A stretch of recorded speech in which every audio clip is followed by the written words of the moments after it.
November the 15th, year 2000, a new sunrise had occurred in Bihar.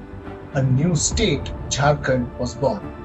This was not just an administrative decision, but an outcome of relentless effort, perseverance, grit, spanning over multiple decades, starting with the independent era. This was a very big move for a very important state, extremely mineral rich and extremely vital for India's national unity. This is a story covering all of that right from the beginning. Bihar and Jharkhand share a common linguistic heritage. Maithili, Marathi, Hindi, Bhojpuri, and Magahi are some of those which are spoken in this part of the Hindi hinterland. In the plains of northern and central Bihar, societies was dominated by caste-based agrarian hierarchies, landlords, cultivators, and laborers. This was shaped over centuries just like the Varna system. Upper castes like Bunias, Rajputs, Brahmins, and Kayasthas controlled the agriculture, the land, and the produce. They had political and economic supremacy. The southern plateau was a different story though. This is what we now call Jharkhand. Society evolved very differently in the region, which was home to indigenous tribal communities. The Santhals, Mundas, Oraons, Haus, Kharias, and others who had their own village systems, languages, customary land rights was very different from the northern part of Bihar. So this was not a case of caste difference, religious difference. This was a clear case of cultural difference, ethnic difference. Something which you can say is not easily accepted in Indian society. That is why probably the separation took a lot of time too. Geography shaped destiny, and northern part of Bihar was an alluvial region. It was fertile, although flood prone, but this is where agriculture occurred.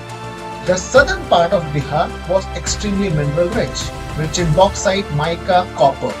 This is what led to the starting point of the division of these two states. To understand the Jharkhand Mukti movement of the 1970s, we need to first delve into history a bit. The idea of a separate tribal dominated state had already emerged in the 1940s. This was called the Adivasi Mahasabha, and this was led by an Oxford educated leader, Mr. Jaipal Singh Munda.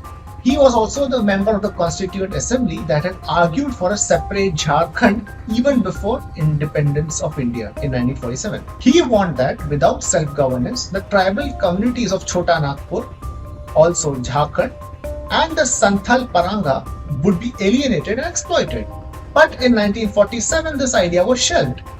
This is where the starting or seeds of the separation began. Even as the Indian Republic took shape, Jharkhand's mineral-rich lands, which had coal, iron ore, mica, they were being mined intensively. But the wealth rarely reached the people residing in those regions. Forest laws, on the other hand, displaced thousands of tribal families. Migration to mines and cities increased. This was a real big problem. It actually displaced people from their homeland. By the late 1916s, discontent had turned political once again. The Congress dominated Bihar, but southern districts like Ranchi, Hazarabad, and Dhanbad left behind. Because this was not the dominant or the popular place for Congress, this was a perfect soil for a regional movement. See, all regional political movements, be it Jayaprakash Narayan's movement or the Anna Hazare movement, they all started regionally with a purpose. This was on the back of a very regional issue. The JP Narayan issue and the Anna Hazare movement were on the back of national issues. So, this gathered a lot of momentum back then itself. In 1992, Jharkhand saw the emergence of two young leaders. It was Mr. Shibu Soren and Mr. A.K. Roy. They both were founders of two different parties. Shibu Soren founded the Jharkhand Mukti Morcha. A.K. Roy founded another Marxist or Communist party. It was called the Marxist Coordination Committee. They both agitated for the same dream, economic justice. JMF was more interested in a separate Jharkhand state, whereas MCC was more with the Marxist and leftist ideology of bringing equality and elevating poverty for people. But these two shared common grounds on the political front. Then came the 1980s. By the early 80s, Jharkhand movement had matured. The Jharkhand party, once a powerful party in the 1950s, had weakened and they had joined the Congress. And that's why they gave space for a new party like Jharkhand Mukti Morcha, which gained traction. There were others organizations like Jharkhand People's Party and several student and tribal unions which also joined hand and eventually merged into Jharkhand Mukti Morcha, giving even more political prominence to this newly formed party. 1980s was also the time when BJP was in place, but it was just a new party with hardly 2 seats in Lok Sabha, so it didn't have much role to play back then. It was pretty much Congress versus everyone else. Then came the year 1987 when the Indian National Congress under Prime Minister Rajiv Gandhi set up a new body called Jharkhand Area Autonomous Council. The recommendations of this committee gathered dust. Patna's leadership resisted this change, of course, because regions like Bokaro, which are part of Jharkhand today, had a steel plant, and these steel and iron ore rich mines were essential for revenue for the state as well as creating a lot of employment. This was something which put the movement in the back burner once again. Then came the 90s and the new political flux. Coalition governments, liberalization and national assertiveness. That was the problem of India at the center. You saw far too many prime ministers in very short span of time. Remember having seen 5 prime ministers in 5 months. So this was an apt time when the center was weak.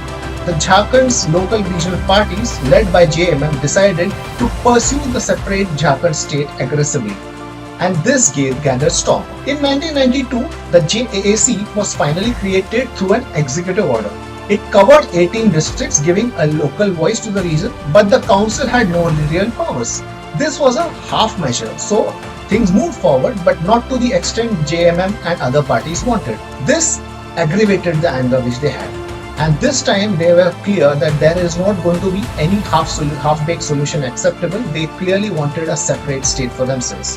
The JMM organized massive rallies, rail blockades and demonstrations across the region.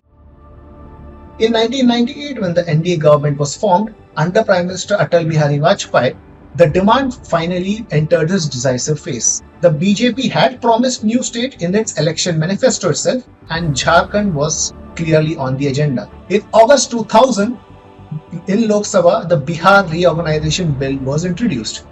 This was despite the resistance from Bihar's ruling politicians, and mind you, back then Lalu Prasad Yadav was a very powerful figure. So despite the then Chief Minister Rabri Devi and RJD, the bill got passed at the center in both houses. Finally, it was in 15th of November when Jharkhand became India's 28th state.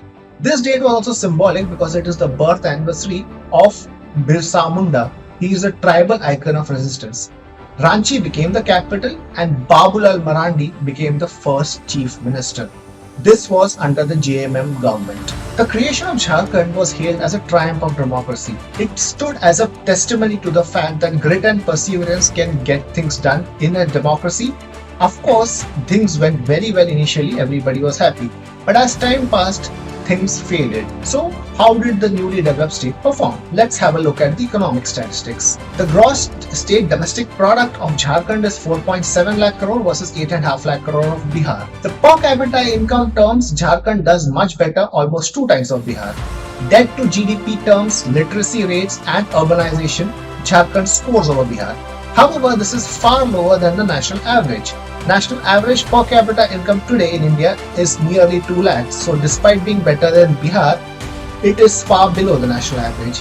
The average poverty rate in India is less than 8%. So Jharkhand still stands pretty high at 36%, although doing better than Bihar, which is at 53%. So today Bihar, although poorer, it is growing at a very fast pace. It's the fastest growing state, faster than Jharkhand. Albeit we must say that Jharkhand did gain out of separation of Bihar. After all, access to natural resources makes a difference to any state, especially when it is an emerging state like Jharkhand.